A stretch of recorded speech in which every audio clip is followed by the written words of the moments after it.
Alright, so today's video is going to be on The Matrix Revolutions. This is the final movie of the original Matrix trilogy.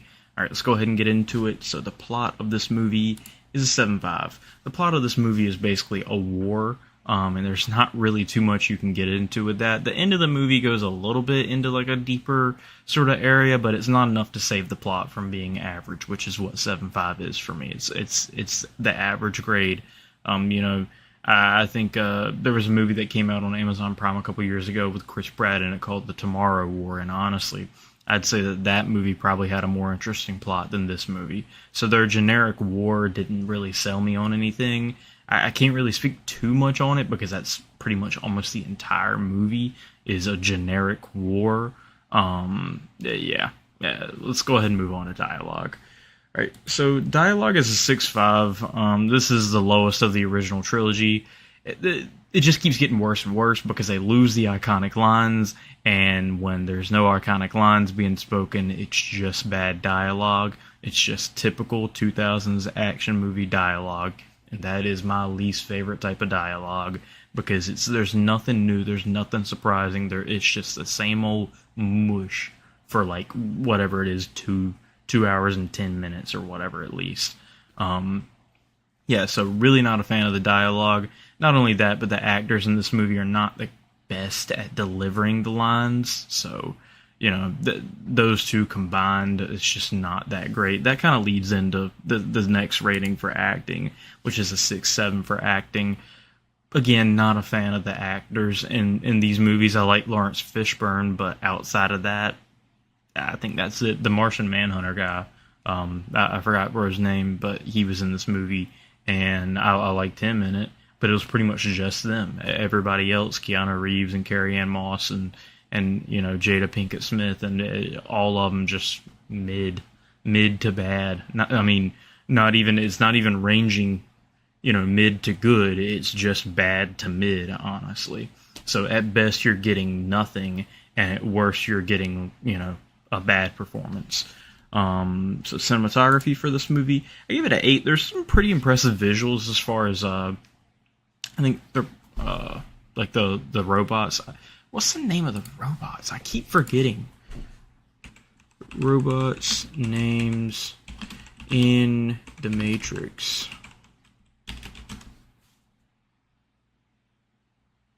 Agents. I'm talking about like is it Sentinels? Aren't they telling me? Oh, they just call them the machines? Maybe that's why I forgot it. Yeah, I think that might be why I forgot it. They just call them the machines, bro. Oh, okay. All right. Okay, so yeah, definitely. They made him look cool. The point wasn't about the name. The point was just it was just they made him look cool in the movie, especially in the action sequences. It's still the worst looking movie of the trilogy. Most of the movie is underground in these tunnels and in the underground base, the city of Zion. There's just not much to work with there. The first movie they had a lot to work with because it was ranging the Matrix to the real world, and now it's just The soundtrack 7.5. The soundtrack was unnoticeable for me in this movie. Generic action finale type stuff where it's generally heroic, uplifting, and you feel good. It's got a little bit of that to it, but it's just I didn't notice it. The world building, I gave it a 7, but I think that's generous considering the fact that they didn't introduce anything new, really. They just kind of expanded on what they had built before, and what they had built before was not much. Oh, I didn't put soundtrack up there. Hold up. What they had built before wasn't much anyway. Character 7.5, again, they're working with the same cast from The Matrix Reloaded. Again, not wowed by him now that I'm having to spend time with him. In the original Matrix movie, you're like, oh, this is pretty good characters here because you're learning about them for the first time. And it's like, okay, they introduced this like a 16-year-old kid in the movie, and he's not very interesting. Same with like the generals they introduce. It's just not very interesting. The action, I give it an 8.4. That's a jump up from the Matrix Reloaded. Sorry, a lot of R's in here. Yeah, I gave it a 8.4, which is a point 0.4 jump from The Matrix Reloaded. It's mainly about the machines. I thought they called them Sentinels. Maybe I'm just getting it confused with X-Men or whatever. But yeah, the actions, it's good. But again, and there's a fight at the end of this movie between can't say that. There's a fight at the end of this movie. That's a good fight. It's a little CGI heavy, but it's still a good fight. And the final grade for The Matrix Revolutions is a 7.1. This is a point 0.3 jump up from The Matrix Reloaded. I really did not like The Matrix Reloaded. This movie, just because it is the finale, it has some plot, it has some weight to it. In general, I wouldn't recommend Reloaded or Revolutions, the second or third movie.